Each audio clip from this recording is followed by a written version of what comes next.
I'd like to welcome you all back to my makeshift chemistry lab in my home.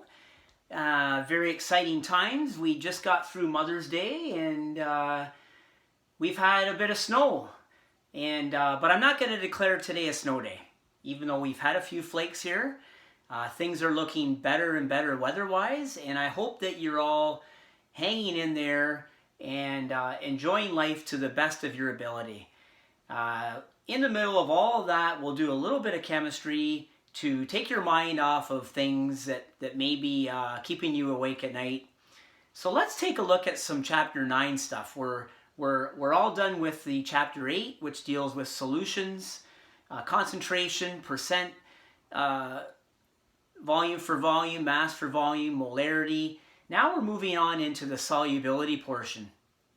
We have talked a little bit about solubility already in the course when we were together. You may remember we did some centrifuging. We made precipitates, and we even figured out which ions were present in a mixture of unknowns. So I'm not going to redo that, but what we're going to do is look at the equations themselves when you make a precipitate and identify some key things. And while I don't have any physical experiments to conduct because I don't have the chemicals, we'll just have to imagine that we are in the lab and we are performing some double displacement reactions. So here we go. This is section 9.1 in the textbook, and we're going to talk about precipitation reactions. We talked about the double displacement reactions being the ones that we look at when we form precipitates. And you may remember your solubility rules that we studied. We know that all group 1 ions like sodium, lithium, potassium are always soluble. And we know that nitrates are typically soluble. We had a table we looked at. Oftentimes your heavy metals like silver, lead, barium, for example, are typically insoluble. And a lot of our negative ions like sulfates and carbonates, especially sulfides, perhaps are insoluble as well. So let's look at an equation. We've actually carried this out in the lab. If you take salt, sodium chloride, which we know is very soluble, and you mix it with lead-2 nitrate, which has lead-2 ion in it, it's also soluble because it's in nitrate. This is our product, our products here. We've got sodium nitrate and lead-2 chloride. So double displacement. Notice that we've balanced it. It's not 1-to-1. For every 2 moles of sodium chloride that react, we only need 1 mole of lead-2 nitrate, and we make 2 moles of sodium nitrate and 1 mole of lead-2 chloride. It's important that we pay attention to the states of each reactant and product. So AQ, remember, means aqueous or dissolved in water. These are things that are soluble. So our 2 reactants are obviously soluble, and our sodium nitrate is very soluble. When you look up your solubility table, you can see clearly that lead-2 chloride is a precipitate. So we can abbreviate that as PPT, the solid after the formula tells us that.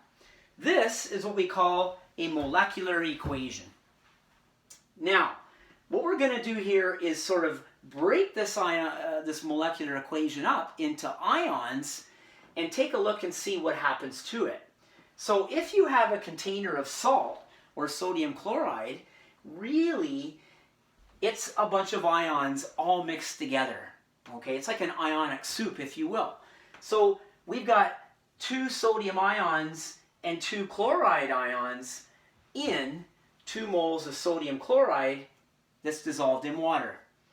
Likewise, in terms of lead nitrate, there's 1 lead ion present, and notice there are 2 nitrates present. So that 2 there after the bracket really comes out in front when we ionize that molecular equation.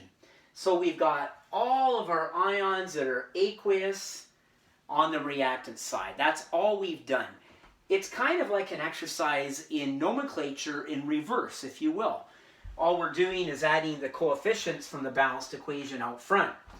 Now, on the product side, the sodium nitrate is soluble. So it stands to reason that we're going to have 2 moles of Na plus ions and 2 moles of nitrate ions. That's because that 2 is there. However, the precipitate in this case, which is lead 2 chloride, is clumped together. It doesn't break into ions when you put it into water. So when we write out what's called a total ionic equation, which is what we're doing here, the lead chloride stays together as a clump. It doesn't ionize. And that's really all we have to know. You did the lab, and you have to believe me that lead 2 chloride is a white precipitate. It does not dissolve in water at all. So that is our total ionic equation if you look at it. Now, we can take this a little bit further because you'll notice that some of these species that we've got occur on the reactant side and the product side. And like mathematics, if you think about it, if you've got 2 things on each side of an equation that are identical, you might be able to cancel them out. The same is true in chemistry. So on closer analysis, you'll notice that the 2 sodium ions that we had initially are there finally. Okay? So we can simply put a line through those Na pluses because they cancel each other out. They're on opposite sides of the balanced equation. If you look at it again, another ion does the same thing. And that ends up being the nitrate. So nitrate, we see we've got 2 nitrates there, and we've got 2 nitrates there on the product side. I had a little difficulty finding my nitrate. You'll have to excuse me. But it did pop up. Now, so these ions, the sodium ions and the nitrate ions, occur on both the reactant side and the product side. Well, it turns out that they really don't take part in the reaction. And I know the Raptors are going to come back to practice. I hear in small numbers. I don't know about baseball. I heard the NHL is looking to come back without spectators, empty stands. Well, I'm okay with that because I can be a spectator from my home watching the games. Generally, the spectators don't take part in the sports, although an athlete might argue they do. But in my analogy, the spectator ions actually go along for the ride in the chemical reaction, but they do not take part at all. That's why we can cancel them out. So they are the spectators.